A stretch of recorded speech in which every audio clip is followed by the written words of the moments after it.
We are working together to ensure inquiry instruction is occurring in all grades in our partner schools. ETHOS thanks the outstanding teachers and administrators at Millersburg Elementary Middle School and the amazing staff and leadership of Beardsley Elementary School. Thank you.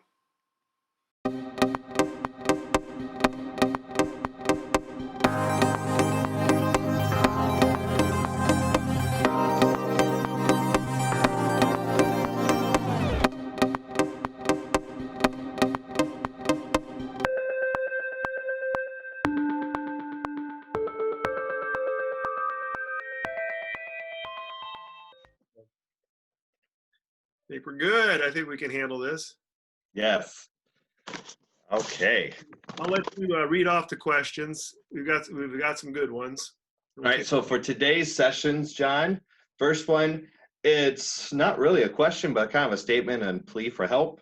It says, I am very overwhelmed with the idea of hypothesis. Help.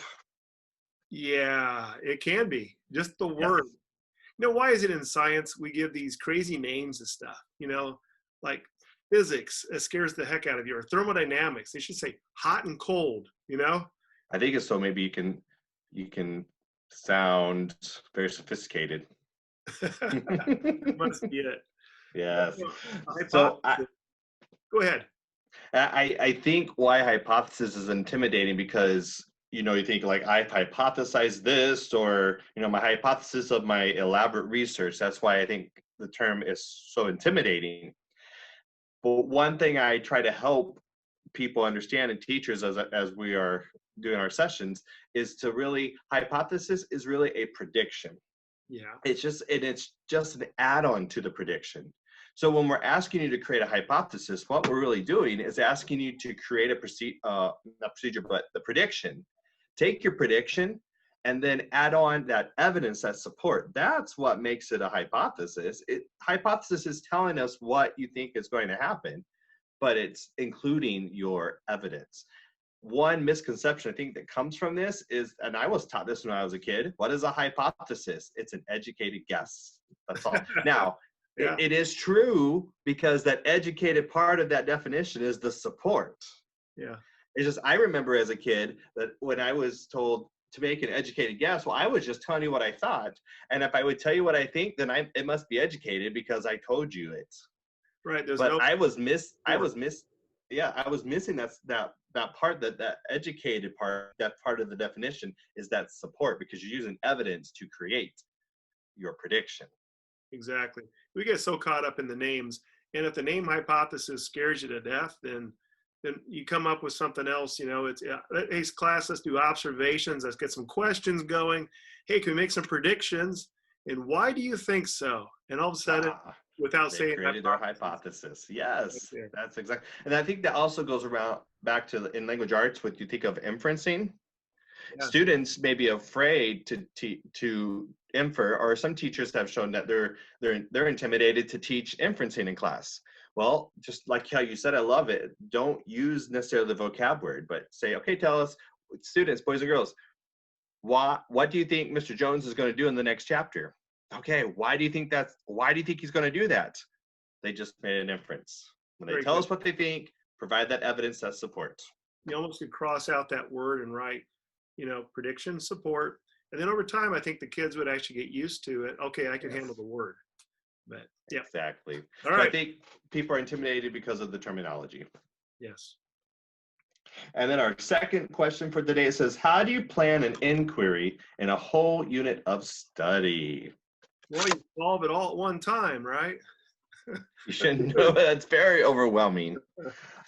When you're sitting down as a teacher and you're trying to plan a whole unit, whether it's in science or even language arts, math, and if you want to use inquiry, I think an important piece is we need to be intentional in how we're using those steps.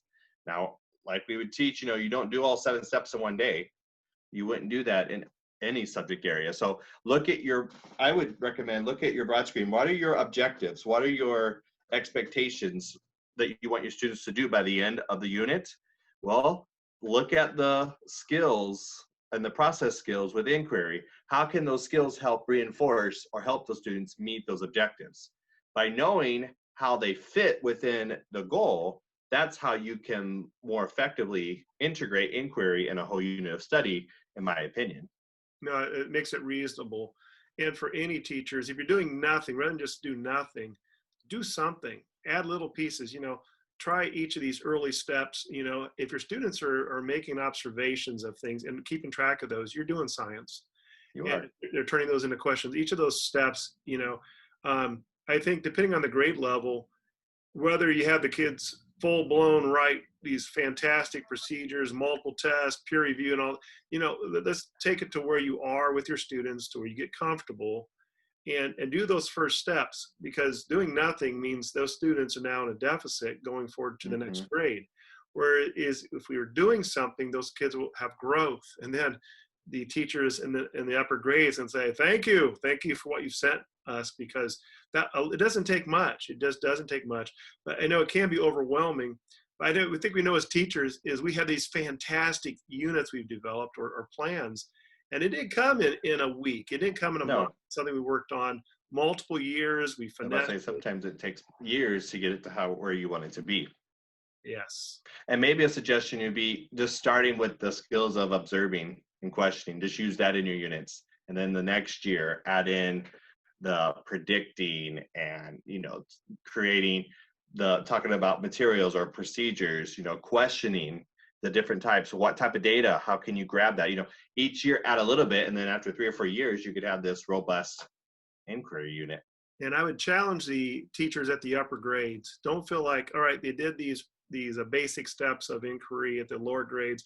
Hey, we're starting off procedures this year. No, I think you should always start at observation. I think every grade level should always continue. Start at the observation, so the students will see that as how it builds, rather than this is only a primary skill, this is the intermediate. No, I think all of it can be adapted and modified in all grade levels. So I think I like how you said to encourage the teachers to go back and use that observation every year, and don't just say that was covered in 3rd grade. No, and the kids, their observational skills, their questioning skills are going to get more complex and more impressive as they get older anyways. So exactly. All right. Well, those are good questions for today's session. Thank you to everybody. Yes, thank you.